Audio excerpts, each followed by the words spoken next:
Friends, मैं खादिम मेहदी आपके अपने यूट्यूब चैनल एग्ज़ाम प्रिपरेशन पर फिर स्वागत करता हूं। और हम लोग बैंकिंग अवेयरनेस पढ़ रहे थे। बैंकिंग अवेयरनेस में आपकी 2 वीडियोस हो चुकी हैं। आज हम तीसरी वीडियो जिसमें मैं आपको पेमेंट बैंक और स्मॉल फाइनेंस बैंक के बारे में बताऊंगा। और आपको हमारी वीडियो पाने के लिए आप हमारे चैनल से जुड़े रहें और इसको ज़्यादा से ज़्यादा शेयर करें। आइए शुरू करते हैं। पेमेंट बैंक और स्मॉल फाइनेंस बैंक का क्या कॉन्सेप्ट था, तो इसको समझने से पहले हमको एक शब्द के बारे में जानना है। वो शब्द है आपका वित्तीय समावेशन, यानी फाइनेंशियल इंक्लूजन।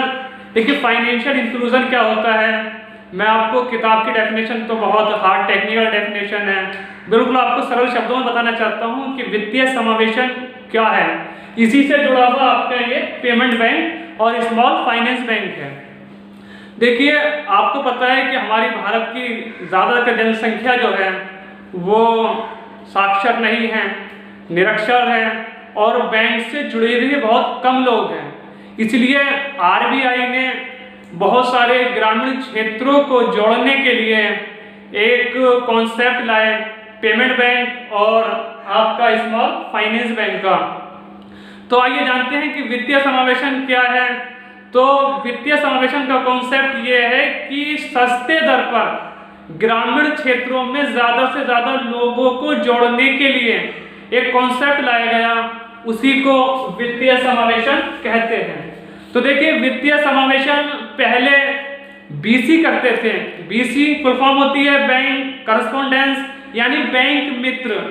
लेकिन उसके बाद जैसे जैसे टेक्निकल लोग आते रहे तो उसी के बाद 2 कॉन्सेप्ट आरबीआई और लाया।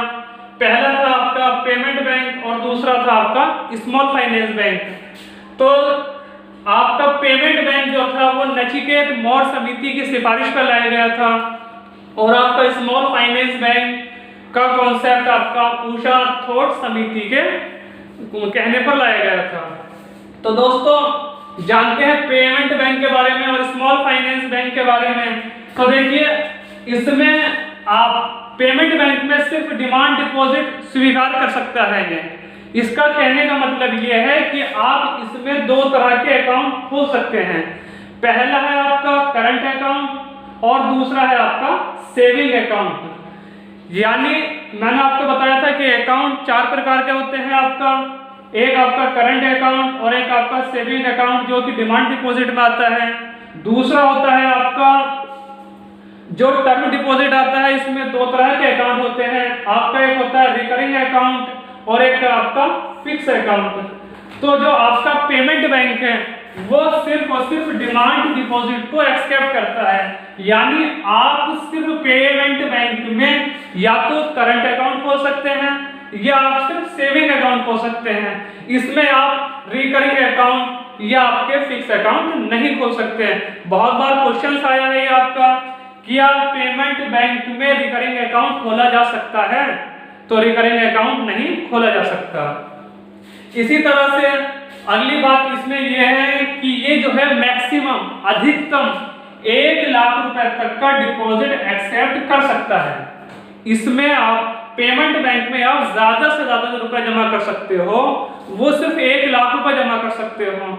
लेकिन स्मॉल फाइनेंस बैंक में पैसे जमा करने की कोई भी लिमिट नहीं है। चाहे आप 1 लाख जमा करें, चाहे आप 10 लाख रुपए जमा करें। तो यही इसमें डिफरेंस है आपका कि पेमेंट बैंक ओनली 1 लाख रुपए तक का डिपॉजिट एक्सेप्ट कर सकता है और स्मॉल फाइनेंस बैंक में कोई भी लिमिट नहीं है।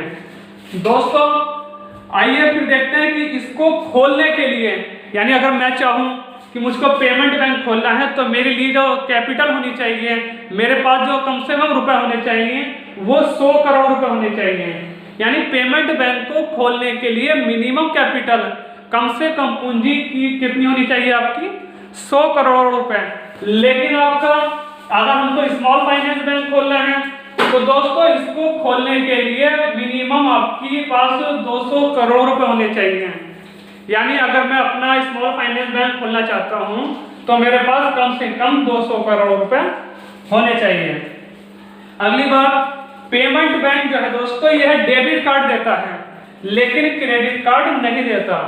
यानी ये डेबिट कार्ड देता है और क्रेडिट कार्ड नहीं देता। क्रेडिट कार्ड इसलिए नहीं देता क्योंकि पेमेंट बैंक जो है वो लोन नहीं देता है। और जबकि स्मॉल फाइनेंस बैंक जो है दोनों तरह के। इसमें अगला पॉइंट है कि पेमेंट बैंक की 25% शाखाएं ग्रामीण क्षेत्रों में होनी चाहिए। देखिए यही कॉन्सेप्ट, यही जो पॉइंट है आपका वित्तीय समावेशन को दर्शाता है कि यानी जो भी अगर पेमेंट बैंक खोलना चाहता है, चाहे मैं पेमेंट बैंक खोलना है, अगर मुझको 100 ब्रांचेस खोलनी है तो 100 ब्रांचेस में मेरे पास कम से कम 25 शाखाएं जो हैं, 25 ब्रांचेस वो आपके ग्रामीणों में होनी चाहिए, ग्रामीण क्षेत्रों में होनी चाहिए। इसी को वित्तीय समावेशन कहते हैं। और ये लाया इसलिए गया था क्योंकि हम ज़्यादा से ज़्यादा ग्रामीण लोगों से जुड़ सकें। जो हमारे लोग गाँवों में रहते हैं, जो बैंक के बारे में नहीं जानते हैं, उसी से जुड़ने के लिए ये कॉन्सेप्ट लाया गया था। तो इसमें यही बात है कि आपकी 25 शाखाएं यानी 25% शाखाएं वो कहाँ पर होनी चाहिए, गाँवों में होनी चाहिए। यही कॉन्सेप्ट दूसरा स्मॉल फाइनेंस बैंक के लिए भी है कि अगर आपको स्मॉल फाइनेंस बैंक खोलना है तो इसकी जितनी भी शाखाएं होंगी उसकी कम से कम 25% शाखाएं आपको गाँवों में खोलनी होंगी। अगला पॉइंट पेमेंट बैंक का अगला पॉइंट है कि 41 एप्लीकेशन में से 11 को लाइसेंस मिला था। यानी 41 लोगों ने एप्लीकेशन दिया था जिसमें 11 को लाइसेंस मिला था। इसी तरह से आपका 72 एप्लीकेशन में स्मॉल फाइनेंस के लिए 10 लोगों को लाइसेंस मिला था। इसके एग्जाम्पल है आपका एयरटेल पेमेंट बैंक। ये एयरटेल पेमेंट बैंक पहला पेमेंट बैंक है जो कि कहाँ खोला गया था, आपका राजस्थान में।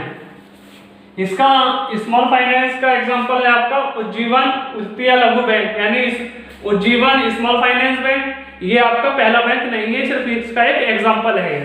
आइए दोस्तों अब देखते हैं जो पॉइंट सिर्फ स्मॉल फाइनेंस बैंक के लिए है। तो पहला पॉइंट है कि स्मॉल फाइनेंस बैंक को खोलने के लिए बैंकिंग क्षेत्र में लगभग कम से कम 10 साल का आपको एक्सपीरियंस होना चाहिए, जबकि ये शर्त आपका पेमेंट बैंक के लिए नहीं है। अगर मैं स्मॉल फाइनेंस बैंक खोलना चाहता हूं तो मुझको जरूरी है कि मुझको 10 साल का उसमें एक्सपीरियंस हो। देखते हैं दोस्तों अगला पॉइंट कि लघु वित्तीय बैंक को अपने क्रेडिट का 75% आपका प्रायोरिटी सेक्टर को देना होगा। देखिए प्रायोरिटी सेक्टर आपके 8 होते हैं, जिसकी एक ट्रिक है आपकी HR सीमा। H से आपका हाउसिंग, R से रिन्यूएबल एनर्जी नवीनीकरण ऊर्जा, S से सोशल इंफ्रास्ट्रक्चर, आपका E से एजुकेशन, E से आपका एक्सपोर्ट, M से MSME micro small medium enterprises, और O से आपका अदर्स, और A से आपका एग्रीकल्चर। और दोस्तों एक पॉइंट और है कि अगर आप पेमेंट बैंक को स्मॉल फाइनेंस बैंक में बदलना चाहते हैं तो आप उसको बदल सकते हैं, लेकिन उसके लिए शर्त यह है आपका पेमेंट बैंक को खुले हुए कम से कम 5 साल हो चुके हैं। अगर आपके पेमेंट बैंक को 5 साल खुले हुए हो गए हैं तो आप अपने पेमेंट बैंक को किसमें बदल सकते हैं, स्मॉल फाइनेंस बैंक में बदल सकते हैं। धन्यवाद दोस्तों, ये था आपके पेमेंट बैंक और स्मॉल फाइनेंस बैंक से रिलेटेड जो पॉइंट थे, इससे बाहर आपका कुछ नहीं आएगा।